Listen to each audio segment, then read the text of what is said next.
Hello दोस्तों, मैं सौरभ स्वागत करता हूं आप सबका SM द स्टोरी टेलर में।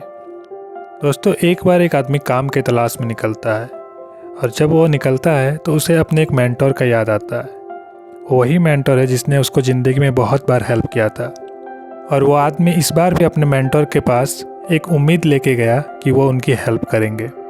जब वो आदमी उस मेंटोर के पास पहुंचा और कहा कि मुझे नौकरी की ज़रूरत है, तो उसके मेंटोर ने उसे एक कंपनी पे नौकरी दिला दी और उसके मेंटोर ने उससे कहा कि तुम कंपनी में मेरे बताए अनुसार ही काम करोगे, वहाँ मन लगा के बहुत ही मेहनत से काम करोगे, कभी किसी से किसी तरह का बकझक नहीं करोगे, कोई झगड़ा नहीं करोगे और हमेशा अपने सीनियर की रिस्पेक्ट करोगे और मन लगा के काम करोगे। वो आदमी ठीक वैसा ही करता है।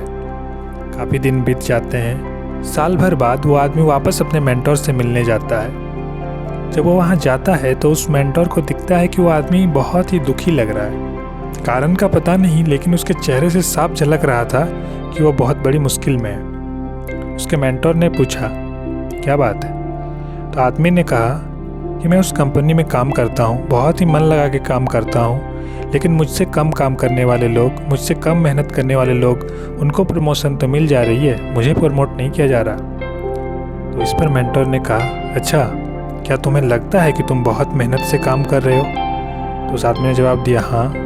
फिर मेंटोर ने आदमी से पूछा, अच्छा, इसका मतलब तुम उस कंपनी के लिए बहुत ही इम्पोर्टेंट हो चुके हो? तो आदमी ने कहा, जी बिल्कुल, मुझे तो ऐसा ही लगता है। तो थोड़ी देर सोचने के बाद मेंटोर उस आदमी को कहते हैं कि अच्छा, तुम एक काम करो, तुम एक दिन की छुट्टी ले लो, कारण चाहे तुम जो दो, मगर एक दिन की छुट्टी पे तुम कहीं चले जाओ, एक दिन बाद आओ। ये बात उस आदमी को कुछ समझ नहीं आई, मगर फिर भी वो मेंटोर की बहुत रिस्पेक्ट करता था और उनकी बात हमेशा सुनता था। तो उसने बिना कोई सवाल किए चुपचाप जाके छुट्टी ले ली और फटाफट से एक अपनी पसंद की जगह घूमने चला गया। छुट्टी के बाद वो आदमी जब वापस अपने कंपनी पहुंचा तो वहाँ बहुत ही उथल पुथल मची हुई थी। उसके सीनियर मैनेजर ने उसको अपने केबिन में बुलाया और कहा, तुम कहाँ थे? तो उसने कहा, मैं तो छुट्टी पे था। फिर मैनेजर ने कहा कि तुम्हारे बिना यहाँ बहुत उथल पुथल मची हुई है।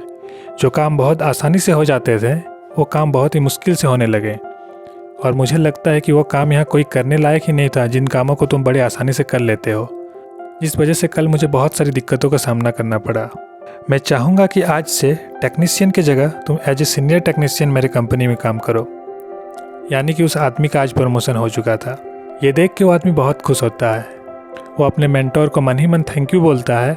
कुछ दिन बीतते हैं, फिर कुछ महीने बीतते हैं। उसके बाद उस आदमी को वापस ऐसा ही लगने लगता है कि शायद उसको प्रमोशन मिलनी चाहिए, लेकिन नहीं मिल रही। इस बार भी वो 1-2 दिन की छुट्टी पे चला जाता है और छुट्टी के बाद जब वो आदमी वापस आता है तो फिर पिछले बार जैसा ही उसे प्रमोशन मिल जाता है। ऐसा कई बार होता है। 3-4 बार होने के बाद एक बार वो ऐसे छुट्टी लेके कहीं गया हुआ था और जब वो वापस आया तो देखता है कि उसके नाम पे एक लेटर पड़ा हुआ है, इसमें यह लिखा है कि आज से उसे कंपनी से निकाला जा रहा है। ये देखने के बाद वो आदमी बहुत ही बौखला जाता है। उसे समझ नहीं आता है कि आखिर ऐसा क्यों हुआ। वो बहुत गुस्से में था और वो फिर दौड़ा दौड़ा अपने मेंटोर के पास पहुंचा। वहाँ जाके वो कहता है, सर, आपने मुझे जैसा जैसा कहा मैंने वही सब किया, मगर ऐसा आज क्या हो गया कि मुझे इस कंपनी ने बाहर निकाल दिया? तो मेंटोर कहते हैं, सुनो, तुमने मेरी आधी बात ही सुनी थी, बाकी आधा तो सुने बिना ही तुम चले गए थे। मैंने तो तुम्हें कहा था कि तुम उस दिन छुट्टी ले लो। मैंने ऐसा तो तुमको कभी नहीं कहा था कि जब भी ऐसा हो तो छुट्टी ही ले लो।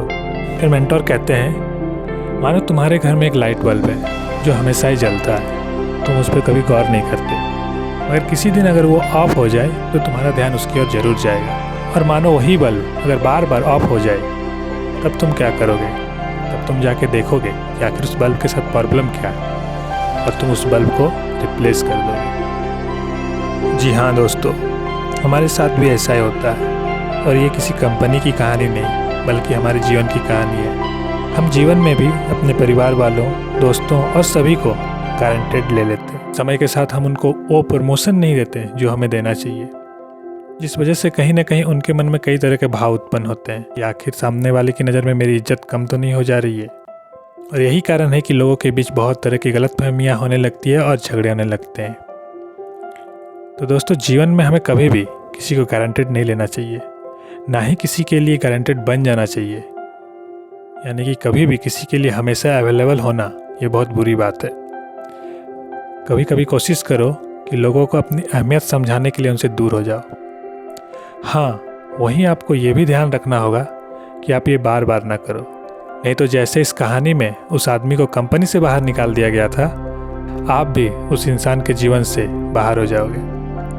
तो दोस्तों, आपको यहाँ पे ध्यान रखना है और जीवन में एक बैलेंस बना के चलना है, जहाँ आप सामने वाले को रिस्पेक्ट दो, उनकी कदर करो और खुद की भी सेल्फ रिस्पेक्ट बनाए रखो। अगर आप ऐसा करते हैं, जीवन में हमेशा दूसरों को इज्जत देते हैं, दूसरों की वैल्यू करते हैं, तो बदले में भी आपको रिस्पेक्ट और उतनी ही वैल्यू मिलेगी, बशर्ते आप इस बैलेंस को हमेशा बनाए रखें। आशा करता हूँ दोस्तों ये कहानी आप सबको अच्छी लगी हो। मिलते हैं ऐसी अच्छी कहानियों के साथ अगली वीडियो में। तब तक अपना और अपनों का ख्याल रखें। धन्यवाद।